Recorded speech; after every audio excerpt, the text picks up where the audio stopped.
Hello! Here we will help you install your silicon edge graphics and try to avoid some common mistakes. We will be covering 4 areas in this training video. 1. We will explain what silicon edge graphics are. 2. This will show the correct way to install graphics into your frame. 3. There can be issues. This is where we will try to overcome them. 4. Finally, we will remind you of some key points. An SEG graphic is a fabric graphic with a thin silicon edging sewn around the perimeter. This edging is inserted into a channel built into your framework. Once installed, you should end up with a bright, taut graphic. We will now explain the best way to install your new SEG fabric to the frame.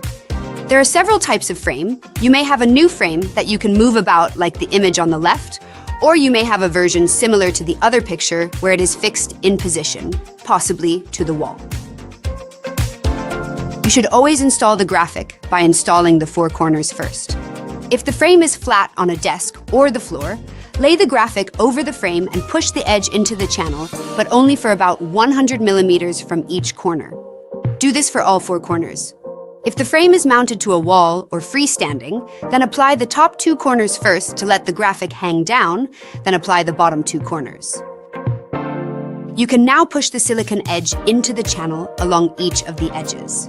As you have already tensioned the graphic, by applying the 4 corners, it will be much easier to complete all 4 sides. This will also give you an evenly tensioned graphic. Now to cover common issues. My graphic is too small. This is usually due to not starting with the 4 corners. See the previous installation guide to correct the problem. It is very important to always start with the 4 corners and then work around the edges. My graphic is too large. If your frame does not match your graphic size, you can sometimes roll the SEG into the fabric to reduce the overall size by about 10 millimeters. The key takeaways from this video should be as follows. 1. Always install the 4 corners first. This should then be followed by the edges, resulting in a nicely tensioned installation. 2. If you find that the graphic is too short, please check that all 4 corners have been installed evenly before going down the sides. 3. If your graphic is too large, you can sometimes wrap the SEG in on itself, which reduces the overall size by about 10 millimeters. Thank you for your time today.